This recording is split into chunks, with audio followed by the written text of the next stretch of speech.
and you know him very well. Yes. And also you are sitting in Trivandrum. The member of the parliament is Dr. Shashi Tharoor, who contested against Ban KiMoon for the UN General, for the General Secretaryship. You know both these people. How do you, what's your experience with these two people? I think they're both wonderful persons, and Mr. Ban Ki-moon is doing a great job, and I have known Mr. Shashi Tharoor a long time, and I think that he's a wonderful speaker, he's a great person, and I enjoy listening to him whenever he has something to say. So both have their own personalities, and he didn't make it. There's always a winner and a loser.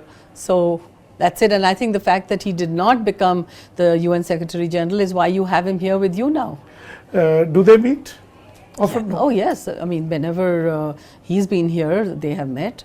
It's not like they're rivals or anything. No. Oh no, not at all. You know, Mr. Tharoor is also a career UN person, and I think that has made him the person he is. Then you have good contact with Pakistan and other countries, neighborhood countries. Well, so how you connect India with Pakistan or some other countries in the subcontinent? Well, the UNIC itself is actually for India and Bhutan, and there are UNICs in other countries, and Islamabad has one. So my connection would be discussing with the UNIC in some of the South Asian countries to see what are the similar problems and how we can use the similar methods to promote awareness raising and see how we can contact the people, because South Asia is the people in South Asia are very similar really, and what are the ways we can work together to reach especially the rural areas, and what we can do to improve the lives of the people. And also often you come to Kerala. Kerala is good in literacy, education, and the standard of living is high compared to other states. How do you rate Kerala in the UN level? Well, I don't know about the UN level first, but I would say at a personal level, you know, I just enjoy coming here. It's such a lush country. It's full of beauty, and it's something. Whenever I come here, you talked about literacy. I noticed that. Literacy levels are high, and for the United Nations, that in fact is something of great importance. Why? Because we feel that, and we said this before, that literacy and education is the only thing that is really going to help people move ahead and pull themselves out of poverty. And that is why we think that, you know, the state of Kerala is doing well because of that reason. And I hope that every other state in India is able to follow through those high levels of literacy. And what are your future plans? You mean personal plans? You can also say that. You said about peace, development and human rights, especially on human rights also. Yeah. Human rights is an area where there are a lot of complaints and problems that are happening, and sometimes people are frightened by the state terrorism and also by the other terrorism. Well, I think, you know, human rights, as again, I come back to this, is one of the pillars of the United Nations. And human rights is extremely important, but human rights also, we must remember, covers women's rights, children's rights, you know, workers' rights. It's human rights, but if you take it specifically, it's everyone's rights. India, in fact, has a very strong national human rights commission, which was formed after the Vienna conference, and now there are lots of state chapters also.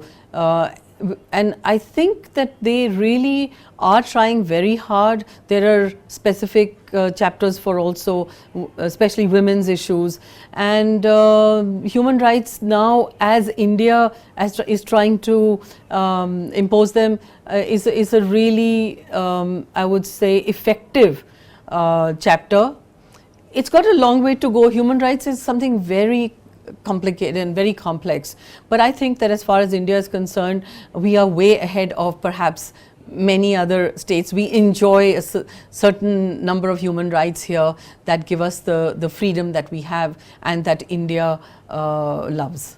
And how do you see the human rights in India and the neighboring countries? Well, I work for India and Bhutan, and I think that they enjoy a fair amount of freedom, and in fact Bhutan happiness, because it's also the country which has the happiness index. So I think that for me those countries are living in a good state of freedom. You said about happiness. What is the criteria for development, really? People say sustainable development. Some say your standard of living, a car, houses, clothes. Some say not that, it's happiness, state of mind, where all people are happy. So how United Nations and personally you see development? Well, you know, if you look at different organizations, and I use the word also happiness, different people have different thresholds of happiness. What does somebody today who doesn't have food to put on the plate, happiness for that person might just be getting 1 or 2 square meals a day and feeding the children. Somebody who's at a slightly higher level already, what will make that person happy? So it might be a car, as you said. So the achievement that each person is looking for is based on his or her own own experiences, their own state of what they live in at the moment. And so happiness is a very subjective kind of an idea. But at one point somebody had asked the Director General of the ILO, when they talk about decent work, what do you mean by this? And I can link that directly to this state of happiness. And I mentioned earlier, if I can have a roof over my head, a decent roof over my head, and provide for my children health, education and food, put some food on the table, and then after that say that I'm able to also live a life where when I'm older, in my old age, I have some sort of stable pension or social security that will take care of me. You know, if you look at it as a benchmark base, that could be happiness. If you get more than that, well, that's your lottery and it makes you even happier. And for you, which country is the most happiest country in the world? Well, they say it's Bhutan because of the index of happiness, but I have lived in Geneva, in Switzerland for many, many years.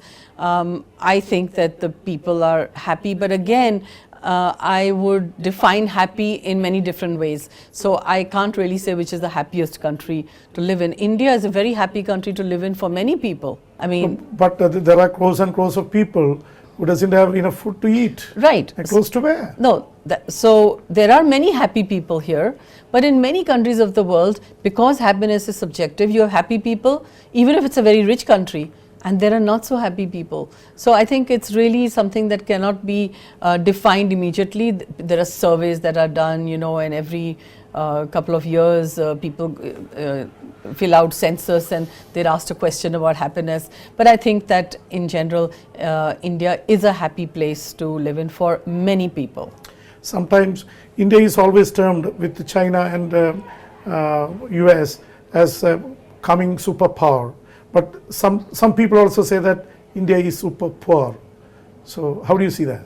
Well, I think that if you're saying it's super poor, it's based on reality. There are people, more people here than anywhere in the world that go hungry, perhaps don't have other amenities. But on the other hand, India is growing. It's a growing superpower. And if you're able to maintain that economic growth, also creates jobs. That's very important. We can't just talk about GDP growth because GDP growth doesn't always create jobs. We have to create jobs at the same time as we grow economically. And then we will be superpower and we will not be super poor. Yeah, how do you see the relationship between India and US? Because you were born in India, you are a US citizen, and you see both countries, sometimes they are coming together. Sometimes India is not happy with the US relationship to Pakistan and other countries. Well, the thing is that there are two kinds of relationships. There's people to people relationship, and then there's what's the politics of it all. So I think that as far as the people of India are concerned, and again, they made it very clear in the United States when Prime Minister Narendra Modi was there. They came out in thousands and thousands to cheer them, to cheer up the situation, saying that we are Indians, we are NRIs, whatever, but they still feel very close to India. So I think that as far as politics is concerned, it's always been different. It doesn't mean that the USA doesn't like us or we don't like USA. I just think that it's a question of each event, each issue that is taken up, and sometimes they work and sometimes they don't. So it's a ping pong situation. But I think that the relations are good. And you are completing 5 years in India. What's your future plans? You will be in India or you will be having more bigger task?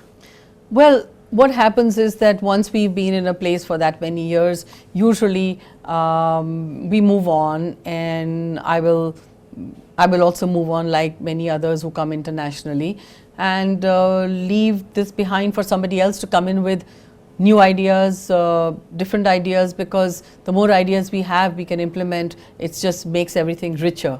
And I will either go back to the International Labour Organization, or maybe I will go somewhere with the United Nations. I have some choices that I need to make. When you are leaving India, what will be the most memorable thing you had in the last 5 years? If you really want to know, I have had the most fantastic team in the UNIC in Delhi.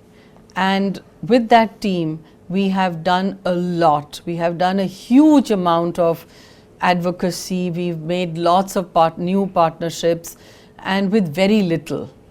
And I think that the enthusiasm and commitment of that team and the respect and love I have got from them is something that I will take back with me. That was great for you?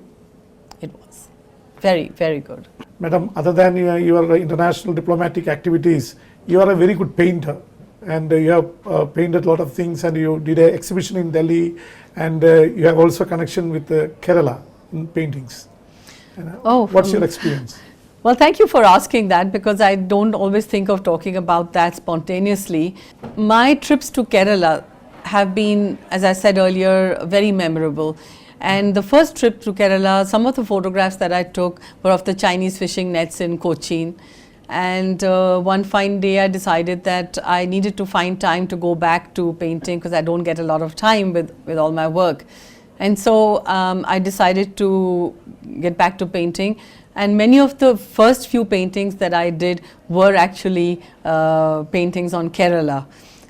So when I had my exhibition recently, I used the Kerala boats photograph as the main one that went with, that's great. with the invite and so on. And I was able to ask Dr. Shashi Tharoor, as an old friend, to come and inaugurate my exhibition, which he did. And it was wonderful. The exhibition is again going to be, I didn't realize that some people asked if they could take the exhibition and host it somewhere else.